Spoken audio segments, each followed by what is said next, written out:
economy to truly unleash the power of human productive and creative potential, I believe that we all must have the freedom to quit. 3 years ago, I had a job that I really hated. I was a municipal financial consultant at a large firm where my days consisted of sitting behind a spreadsheet, plugging in numbers into really complex financial models, and kind of sitting there waiting for the results to come out, and it just wasn't me.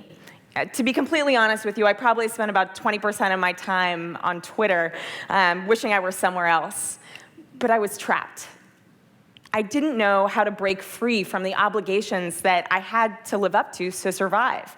I had car payments, I had really expensive San Francisco rent, I had student loans, I had obligations. And with all those obligations, which all of us have, I didn't know when I would ever get the chance to explore a career that would really help me find my passion.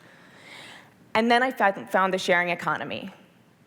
I met the sharing economy, and I found that I could get what I needed just by making money from the things that I already had. It all started with my car, my same little sweet Honda Civic that's sitting in the parking lot across the street tonight that I drove here from Oakland. At that time, I really didn't drive my car very much. I lived in the city, and I didn't need it to get to work, and I was thinking, God, this is a waste. It's a waste, and I should really, think about selling it, get rid of it. And then one day when I was on a Twitter break at work and I was reading a tech blog, I noticed that there was a startup out there called GetAround, and it was a peer-to-peer car-sharing network. And they offered to let me do something crazy. I could take my car and hand the keys to someone I'd never met before and let them drive my car and pay me for it.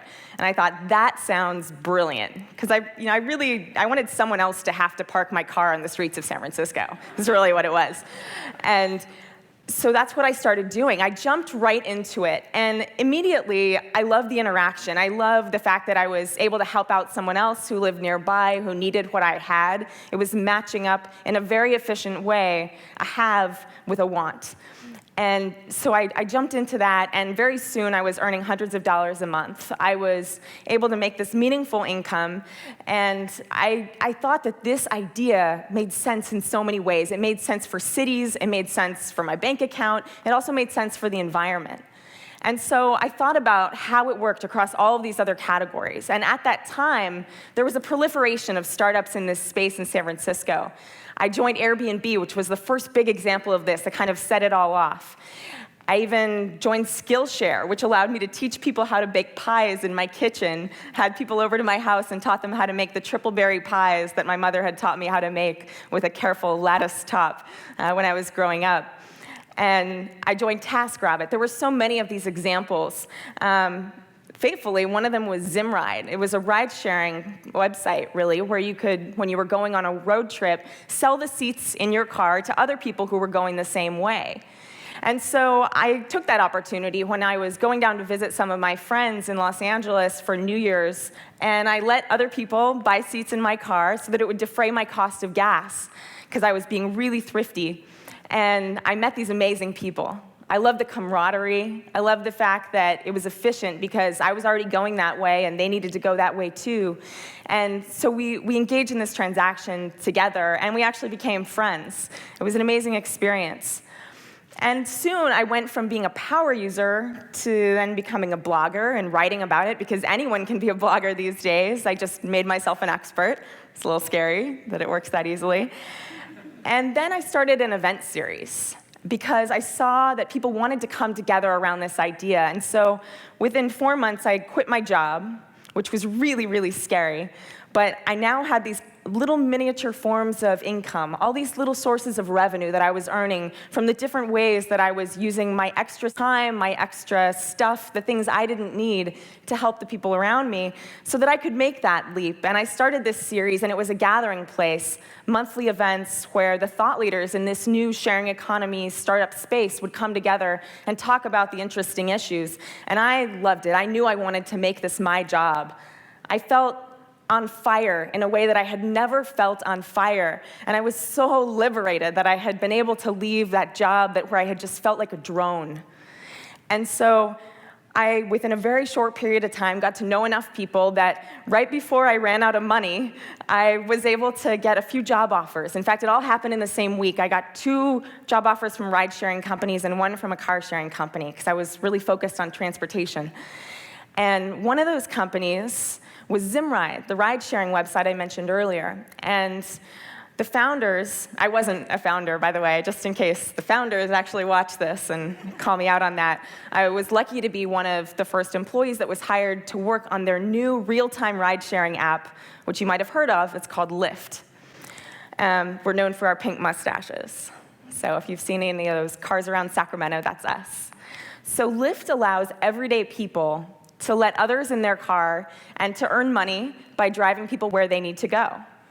So as an everyday person, you can fill a role that traditionally might have been filled by a professional driver, but through the trust and accountability systems that are provided by technology, it can be safe and efficient for people to do that on their own in real time and make it really easy for people to get around their cities.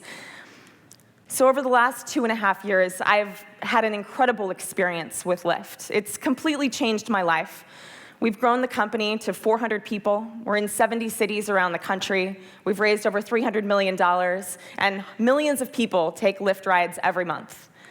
It's been phenomenal. I still feel like I'm in this state of surreal, suspended animation because I can't believe that this is my life now. And I never would have had that opportunity if it hadn't been for the sharing economy itself giving me the freedom to leave my job. And now I have something I love so much that I'm willing to give it everything I've got. So without that freedom, I never would have been able to take the leap. And so that's what I think is so special about the sharing economy, is that it's really giving all of us the freedom to quit. And in doing so, it is actually creating a new kind of American safety net, something that I believe will have the potential to unlock all of our productive power that we're not using when we're in these jobs that we don't love, and allow us to provide a new growth engine for our economy. So traditionally, in order to be a business owner, there was a lot of red tape you had to go through. Because in the 20th century, to be an entrepreneur, it meant you really had to almost create an institution.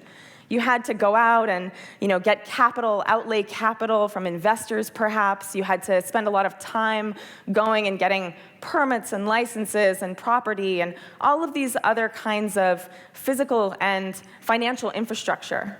But now everyone can be a micro-entrepreneur, and the walls are falling down. It makes it so accessible that you can be an entrepreneur on your Saturday afternoon for 2 hours, even if that's not a business that you plan to be in for the long haul. It's seamless. And that has tremendous power, but it's also disruptive, because there are traditional industries, there are regulators who didn't anticipate this kind of fluidity, or maybe are wishing it weren't happening. And so that receives a lot of attention these days and actually takes a lot of my time to try to work within that and rise above it.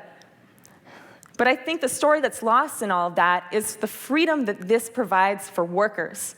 I really think that's the story of the sharing economy, is that it provides empowerment for the American worker. So let's take just a little tour through the last 10 years of the American worker. Because increasingly, the financial situation of the worker has gotten more and more precarious. It's the perfect storm of job losses, wage stagnation, low personal savings, high consumer debt, all creating this really risky scenario for individuals. And that shifts the power such that employers have the upper hand. They have power over their employees such that employees feel afraid of leaving. And it's not that the employers are doing anything wrong, but it's just that individuals don't feel empowered to leave because they don't feel like they have other options. And so what I think is really, really magical about the sharing economy is it means that people can feel like it's in their hands at any moment to decide that they want to do something different and to not live in fear of that. And thus to be able to make choices and take risks that they might not have otherwise been willing to take. And at the end of the day, I think that's going to have a tremendous impact on our economy, because what is a better power of economic growth than unleashing the creativity and the energy of the human spirit? So I want to tell you about a few people that I've had the privilege to meet while I've been in the Lyft community and seen thousands of stories of the impact of this kind of freedom on people's lives. So this is William. William is a Lyft driver, and I had him as a driver for me one day when I was on a business trip and I was going to the airport. And William is also an absolutely exquisite singer. He has an angelic voice. He sounds like Sinatra mixed with Nat King Cole. He is just wonderful. And the way I know that is because when he was driving me to the airport, he sang to me in the car. It was probably the best, 5 p.m. rush hour commute that I've ever had to the airport, which typically isn't a very pleasant experience. But he was wonderful, and he told me his story. And he told me that he'd grown up in an urban community where his father was a pastor, and he'd grown up, singing in the choir and always wanting to bring his own kind of artistry to that music and performing in small venues, but never being able to leave his job as a studio technician and actually go and follow the career of becoming a singer and a musician by going on tour. And so since Lyft had come around, he'd been able to actually quit his job and go and follow that dream, which is incredibly inspiring. And I know he'll have great success because he's tremendously talented. And another person who really touched me was Maurice. Maurice is a young father in Chicago. And I had a chance to meet him when I was out there a few months ago for work. And he has a young son who's about 6 years old. And Maurice's wife is not around anymore. And so he takes care of his son himself. And he's been working as a grocery store clerk for several years. But he really wants more, and he's capable of more. And he hasn't known how to break away from those rigid job requirements when he needed to feed his son. But what he really wants to do is to start a bakery. He wants to go to pastry chef school and start an artisan bakery in his neighborhood on the south side, which I think is pretty cool.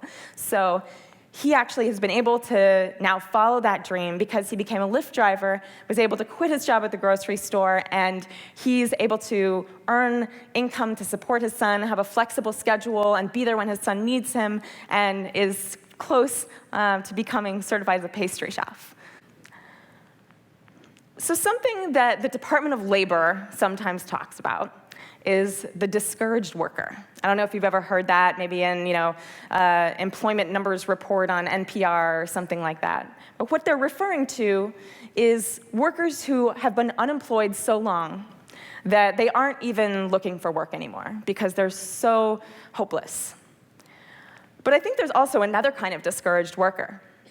What about the discouragement of all the people who are sitting in cubicles, playing Farmville all day long, wishing that their souls weren't dead, wishing that they could do something different? What is the economic impact of that discouragement? I think it's huge. And I think that if we can create a policy structure that can allow the participation of everyday people in micro-entrepreneurship through the sharing economy, that we can give the empowerment to those workers to make a different choice and to follow a different dream, and maybe to leave an abusive boss, or maybe to leave an abusive spouse, to feel like they have a safety net. And that is a tremendously, tremendously powerful network to have. And it won't be uncontroversial. There will be changes that are needed in the law, and I work a lot on that these days. I see resistance in many corners. I see established industries wishing it weren't happening, and regulators that want to put their heads in the sand. But I think that the population that will be disserviced by that at the end will be the workers who need better options and who want to take advantage of this incredible democratization of the economy to be able to lift themselves up. And so I hope that we will make the right choice. And I hope that we will tap in to this incredible engine of economic growth that is the human spirit when it is unleashed through sharing. Thank you.